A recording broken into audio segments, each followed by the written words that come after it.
So welcome back guys to my channel. और आज हम बात करने वाले हैं बफ्स के बारे में, जो MCOC में बफ्स या नोड्स हैं उनके बारे में। इसका पार्ट 1 मैं ऑलरेडी डाल चुका हूं, तो जिन्होंने नहीं देखा है वो देख लें जा करके। और ये MCOC बफ्स एक्सप्लेन्ड का पार्ट 2 होने वाला है। तो पिछले वीडियो में हम लोगों ने आर्क कन्वर्टर तक बात कर ली थी। आज हम आर्क ओवरलोड से बात करने वाले हैं। तो मैं ये पूरा हिंदी में एक्सप्लेन करने वाला हूँ, तो आप लोगों को इसे समझने में ज़्यादा मुश्किल नहीं होगी। तो आज हम आगे बढ़ते हैं। पहला जो आज हम बात करने वाले हैं जिसके बारे में, उसका नाम है, उस नोड का नाम है आर्क ओवरलोड 2.0। तो इस नोड में क्या होता है कि हर 20 सेकंड पे आपका जो हर 20 सेकंड पे जो डिफेंडर है वो एक आर्क ओवरलोड ट्रिगर करता है। आर्क ओवरलोड एक एबिलिटी होती है जो कि आपको बेसिकली आयरन मैन्स में देखने को मिलती है। आयरन मैन की सिग्नेचर एबिलिटी होती है arc overload. Superior iron man की भी सिग्नेचर एबिलिटी आर्क ओवरलोड होती है, और साथ ही साथ आयरन पेट्रियट की भी सिग्नेचर एबिलिटी यही होती है। तो जब वो लोग अवेकन हो जाते हैं तो वो लोग 25% के नीचे जब वो लोग जाते हैं तो ये आर्क ओवरलोड ट्रिगर करते हैं वो, जिसमें वो रीजनरेशन बफ एक्टिवेट करते हैं और अपनी हेल्थ रीजनरेट कर लेते हैं, काफ़ी सारा अमाउंट रीजनरेट करते हैं। तो उसी तरह इस नोड में भी होता है। इस नोड में हर 20 सेकंड पे डिफेंडर एक आर्क ओवरलोड बफ जो है ट्रिगर करता है, जिससे उसे एक आर्मर अप बफ मिलता है। और साथ ही साथ जो आर्मर अप बफ होता है वो उसकी आर्मर रेटिंग को 25% से बढ़ा देता है, और साथ ही में उसे एक रीजनरेशन बफ भी मिलता है जो कि उसकी 25% मैक्सिमम हेल्थ हील करता है।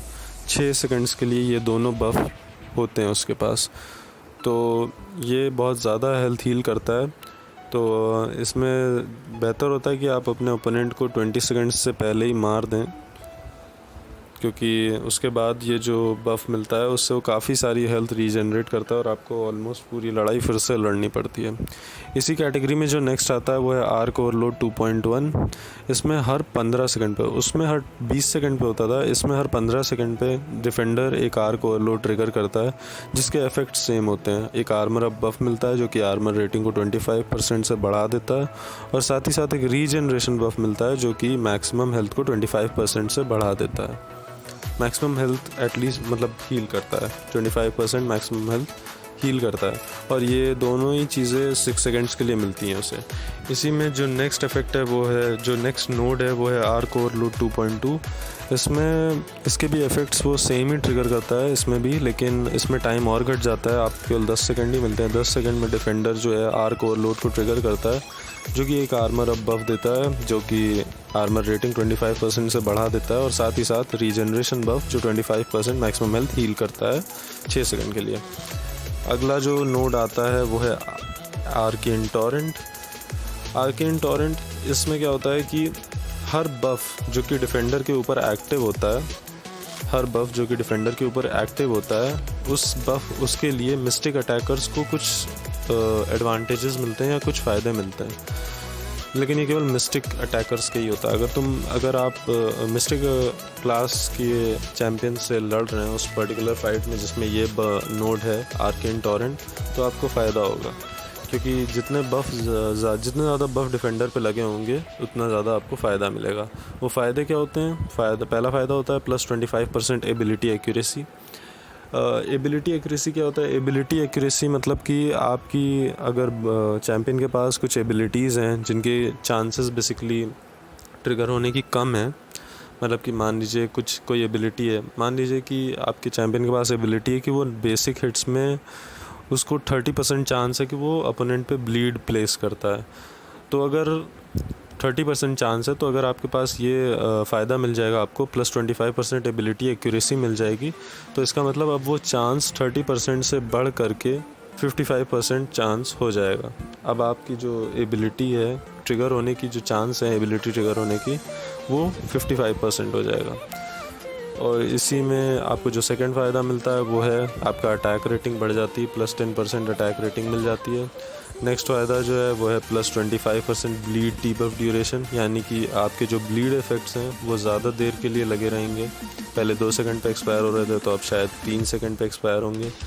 नेक्स्ट है जो वो है +25% आर्मर ब्रेक डीबफ ड्यूरेशन। आपके जो आर्मर ब्रेक डीबफ हैं उनका भी टाइम बढ़ जाएगा, अब वो भी ज़्यादा देर के लिए ओपोनेंट पे प्लेस होंगे। और साथ ही साथ आपका जो पावर रेट है, पावर रेट मतलब कि जो आपको पावर मिलती है जब आप ओपोनेंट को हिट्स मारते हो या फिर ओपोनेंट से हिट्स लेते हो, वो भी 10% से बढ़ जाएगा। यानी आपको +10% आपको पावर मिलेगी जब आप हिट मारोगे या रिसीव करोगे। तो ये था आर्केन टॉरेंट नोड पे, ये सब आपको फ़ायदे मिलते हैं, लेकिन ये तभी जब आपका चैम्पियन मिस्टिक क्लास का हो। अगर किसी और का क्लास का है तब आपको ये सब फ़ायदे नहीं मिलेंगे। इसी कैटेगरी में जो नेक्स्ट है वो है आर्केन ज़ील। इसमें क्या होता है कि जब भी मिस्टिक आपके अगर मिस्टिक क्लास के चैम्पियन से लड़ रहे हैं उस पर्टिकुलर फाइट में जिसमें नोड है, तो जो मिस्टिक अटैकर है आपका, वो जब एक बार ऑफ पावर भरता है, यानी कि जब वो एक बार पावर भरता है तो उसे एक पैसिव प्रावस बफ मिलता है। प्रावस बफ मैं पहले ही एक्सप्लेन कर चुका हूँ, पिछली वीडियो में आप जा कर के देख सकते हैं। तो उससे पहले जब वो एक बार ऑफ पावर भरता है तो आपको एक पैसिव प्रावस बफ मिलेगा जो कि आपके स्पेशल अटैक के डैमेज को 80% से बढ़ा देता है। और ये जो प्रावस बफ होता है ये 15 सेकंड्स के लिए मिलता है आपको। और अगर आपका मिस्टिक चैम्पियन ऐसा है जो कि नलिफाई करता है, जैसे कि स्कारलेट विच जो कि नलिफाई करती है चीज़ों को, तो अगर आप डिफेंडर किसी बफ़ को नलिफाई कर देते हो तो आपके जो जितने भी आपके पास टेम्परेरी प्रावस बफ़ ये जो आपको मिले हुए थे 15 सेकंड्स के लिए, ये सारे परमानेंट बन जाएंगे अगर आप नलिफाई कर लेते हो। तो अगर आपके पास 3 थे तो 3 आपके परमानेंट हो जाएंगे। अब अगर 2 थे तो 2 हो जाएंगे, 5 थे तो 5 हो जाएंगे। मैक्सिमम स्टैक्स 5 है, 5 से ज़्यादा नहीं हो सकते आपके पास। अब नेक्स्ट आगे बढ़ते हैं। तो एक नोड जो बहुत ही कॉमन है, बहुत आराम से आपको देखने को मिल जाएगा स्टोरी क्वेस्ट में भी, वॉर में भी और भी कई जगह, जो वो है आर्मर। इसमें कुछ नहीं होता है, इसमें बस पर्टिकुलर परसेंटेज जो है आर्मर का वो डिफेंडर को मिल जाता है। मतलब कि डिफेंडर की जो आर्मर रेटिंग है वो पर्टिकुलर परसेंट से वो लोग बढ़ा देते हैं। इसी में अगला जो आता है वो है आर्मर ब्रेक इम्यूनिटी। इसमें जो डिफेंडर होता है वो आर्मर ब्रेक से इम्यून होता है, मतलब कि आप उस पर आर्मर ब्रेक डीबफ नहीं लगा सकते, वो उससे इम्यून होता है। इसी कैटेगरी में जो अगला है वो है आर्मर्ड असॉल्ट। इसमें क्या होता है कि जब आर्मर अब बफ एक्टिव होगा डिफेंडर पे, तब उनको +65% अटैक रेटिंग मिलती है। मतलब कि अगर डिफेंडर पे आर्मर अप बफ लगा हुआ है तो उसकी जो अटैक रेटिंग है वो +65% से बढ़ जाएगी, और साथ ही साथ वो अनब्लॉकेबल भी हो जाते हैं। तो ये बेसिकली अगर वॉर में नोड होता है तो वहाँ पे लोग कोलोसस को प्लेस करते हैं, क्योंकि कोलोसस आर्मर अप बफ से काफ़ी ज़्यादा रिलेट करते हैं। मतलब कोलोसस के पास अगर आर्मर अप बफ होते हैं तो उसकी अटैक रेटिंग नॉर्मली भी ऐसे भी बहुत ज़्यादा होती है, और साथ ही साथ अगर वो उसको आप इस नोड पे प्लेस कर देते हैं तो उसकी अटैक रेटिंग बहुत ज़्यादा बढ़ जाती है। नेक्स्ट आता है जो है वो है एरोगेंस नोड। इसमें every 10 hits on the attackers combo meter afflicts them with a falter passive. Okay, तो इसमें क्या होता है कि हर 10 हिट्स जो कि अगर आप के कॉम्बो मीटर में 10 हिट्स हो जा रही हैं, 10 हिट्स हो जाती हैं, अगर आपके कॉम्बो मीटर में हर 10 हिट पे आप जो है एक फॉल्टर पैसिव लगाते हैं, आप फॉल्टर लगाते हैं। फॉल्टर क्या होता है? फॉल्टर एबिलिटी होती है जो कि एबोनी मॉ के पास होती है। तो बेसिकली फॉल्टर में क्या होता है कि आपको जब फॉल्टर एक्टिव होता है तो आपको ओपोनेंट हिट नहीं कर सकता, या आपके अगर वो हिट करता है तो मिस हो जाता है। तो फॉल्टर में यही होता है। तो फॉल्टर आप लगा देंगे, अगर हर 10 हिट आपकी कॉम्बो मीटर होने पर आप एक पैसिव फॉल्टर लगाते हैं, और वो जो फॉल्टर होता है वो ओपोनेंट के अटैक्स को जो है मिस करवाता है, और ये 3 सेकंड तक जो है रहता है। 3 सेकंड बाद ये एक्सपायर हो जाता है। और जब जो अटैकर यानी कि आप हैं, अगर आपको वो किसी तरह से स्ट्रक मतलब मार देता है, क्योंकि कुछ चैम्पियन ऐसे होते हैं जो मिस फेल कराते हैं, तो जैसे कि ह्यूमन टॉर्च एक बहुत अच्छा एग्जाम्पल है, वो मिस फेल कराता है। तो अगर आप ह्यूमन टॉर्च से लड़ रहे हैं और आपने फॉल्टर एक्टिव किया तो वो मिस फेल करा देगा और आपको हिट कर देगा। तो इस वजह से आपका जो फॉल्टर जो है वो रिमूव हो जाएगा तुरंत ही। नेक्स्ट जो आता है वो है एस्पेक्ट ऑफ केओस। इसमें क्या होता है कि हर 10 सेकंड पे अटैकर और डिफेंडर दोनों हेल्थ बार्स को स्विच कर लेते हैं 4 सेकंड के लिए। मतलब कि आपकी जितनी हेल्थ है वो डिफेंडर को मिल जाएगी और डिफेंडर की जितनी हेल्थ है वो आपको मिल जाएगी। ऐसा 4 सेकंड के लिए रहेगा और 4 सेकंड बाद वो वापस से स्विच हो जाएंगे। मतलब कि आपकी हेल्थ वापस आपके पास आ जाएगी और डिफेंडर की हेल्थ वापस से डिफेंडर के पास चली जाएगी। तो मतलब नॉर्मली फ़ाइट्स में आपकी हेल्थ ज़्यादा रहती तो डिफेंडर को मिल जाती 4-10 सेकंड बाद। तो फिर आप जब उसको हिट करते हैं तो उसकी जो हेल्थ होती है वो कम होती जाती है और फिर वो कम हेल्थ आपको वापस मिल जाती है।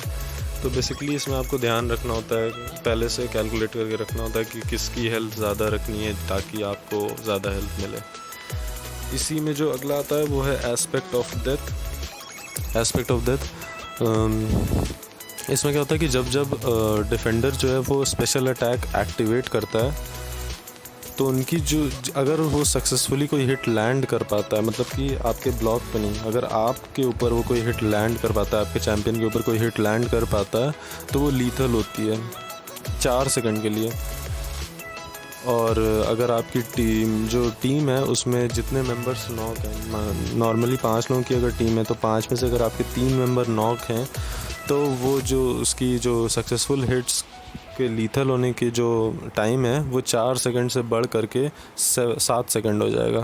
क्योंकि ये जो नोड है इस पे 4 सेकंड मिलता है उसे लीथल होने के लिए, लेकिन plus 1 second for each knocked out member. मतलब कि जितने आपके चैम्पियंस किए हो चुके हैं उनके लिए प्लस 1 सेकंड और मिलता है। तो इस टाइम पे जो वो हिट्स देगा वो बहुत ही ज़्यादा लीथल होंगे, मतलब वो क्रिटिकल हिट्स होती हैं जो बहुत ज़्यादा डैमेज देंगी आपको।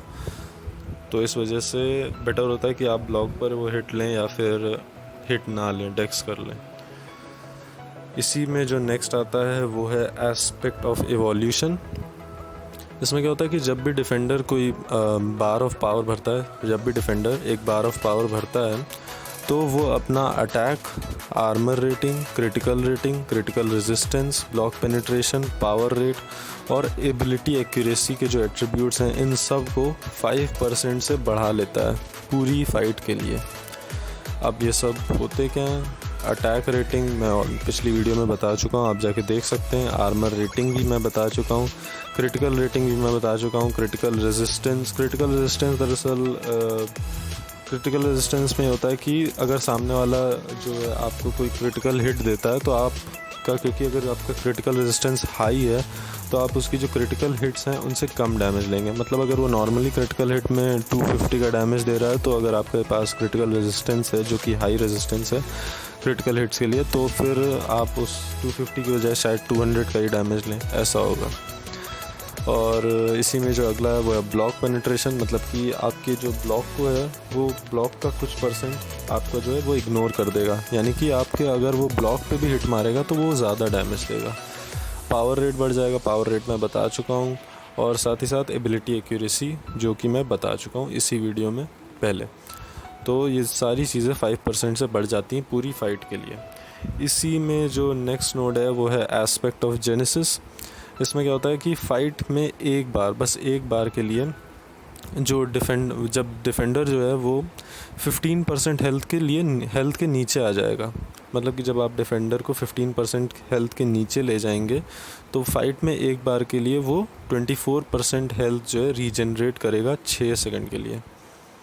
और जो उसके आसपास अटैकर्स यानी कि आप जो हैं वो डीजनरेट करेंगे उतना ही % या उतना ही अमाउंट जितना कि वो रीजनरेट कर रहा है 6 सेकंड के लिए। और इसमें एक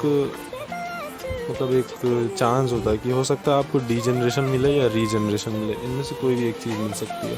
तो अगर आपको डीजनरेशन मिलता है तो वो तो आपके लिए ऑब्वियस सी बात है बेकार होता है, बट रीजनरेशन मिलता है तो अच्छा होता है क्योंकि वो भी रीजनरेट कर रहा होता है, आप भी रीजनरेट कर रहे हो तो फाइट सही चलती है। नेक्स्ट जो आता है इसी में वो है एस्पेक्ट ऑफ नाइटमेयर्स। इसमें अटैकर्स जो है वो 50% हेल्थ डीजनरेट करते हैं 12 सेकंड्स के लिए, लेकिन फिर उसके बाद वो 50% हेल्थ रीजनरेट कर लेते हैं इंस्टेंटली। मतलब कि अचानक से वो पूरी 50% हेल्थ जो है वो रीजनरेट कर लेते हैं। तो इसमें पहले आप 12 सेकंड्स के लिए आप डीजनरेट करेंगे 50% हेल्थ, लेकिन 12 सेकंड्स के बाद आप तुरंत 50% हेल्थ वापस से फिल कर लेंगे। 12 सेकंड्स के लिए अगर आप टिक जाएं तो आप वापस से उतनी हेल्थ या उतना अमाउंट वापस से पा लेंगे। तो इसमें 12 सेकंड्स के लिए आपको टिकना रहता है। नेक्स्ट जो नोड है वो है एस्पेक्ट ऑफ वॉर। तो इसमें क्या होता है कि फाइट की स्टार्ट में जो अटैकर का ब्लॉक प्रोफिशिएंसी होती है वो आपकी जो ब्लॉक प्रोफिशिएंसी होती है, अटैकर की ब्लॉक प्रोफिशिएंसी होती है वो डीके करने लगती है 0 से 50 सेकंड्स के लिए। मतलब कि धीरे धीरे पर सेकंड आपकी जो ब्लॉक प्रोफिशिएंसी है वो घटती चली जाएगी। मतलब कि आपकी जो ब्लॉक की रेटिंग है वो घटती चली जाएगी, यानी कि आप ब्लॉक पे जो है ज़्यादा डैमेज लेंगे, ठीक है। और जो डिफेंडर होता है वो अनब्लॉकेबल हो जाता है जब आपकी ब्लॉक प्रोफिशिएंसी 0 हो जाएगी। तो 50 सेकंड्स तक आपकी ब्लॉक प्रोफिशिएंसी घटती रहेगी, और अगर वो 50 सेकंड्स में वो 0 हो जाती है तो बाकी पूरी फाइट के लिए जो आपका डिफेंडर या फिर जो आपका ओपोनेंट है वो अनब्लॉकेबल होगा और उसके अटैक्स को आप ब्लॉक नहीं कर सकते। और साथ ही साथ डिफेंडर जो है डिफेंडर को साथ ही साथ एक अनस्टॉपेबल बफ भी मिल जाता है और स्टन इम्यूनिटी भी मिल जाती है 6 सेकंड के लिए जब वो स्पेशल अटैक्स को एक्टिवेट करता है। मतलब कि बेसिकली जब वो स्पेशल अटैक्स को एक्टिवेट करेगा उसके जस्ट बाद 6 सेकंड के लिए वो अनब्लॉकेबल होगा, अनस्टॉपेबल होगा और स्टन इम्यून होगा। तो 6 सेकंड के लिए आप उसका कुछ नहीं बिगाड़ सकते। तो जो अनस्टॉपेबल इफ़ेक्ट होता है, अगर आप उसे रिमूव करना चाहते हैं तो आपको उसको इंटरसेप्ट करना होगा, उसके डैश अटैक को या फिर उसके हैवी अटैक को आपको इंटरसेप्ट करना होगा। अगर आप ऐसा कर लेते हैं तो आप उसका अनस्टॉपेबल को रिमूव कर देंगे। तो इस वीडियो में इतना ही रखते हैं एस्पेक्ट ऑफ वॉर तक। अगली वीडियो में हम आगे के बफ्स के बारे में बात करेंगे। इस वीडियो में इतना ही। तो ये था all बफ्स of MCOC, all बफ्स end nodes of MCOC explained in Hindi in detail. और ये पार्ट 2 है। पार्ट 3 बहुत जल्दी आएगा। और पार्ट 3 देखने के लिए प्लीज़ चैनल को सब्सक्राइब कर लें और साथ ही साथ बेल आइकन को प्रेस कर देना ताकि आपको नोटिफिकेशन मिल जाए जब मैं नेक्स्ट वीडियो डालता हूँ।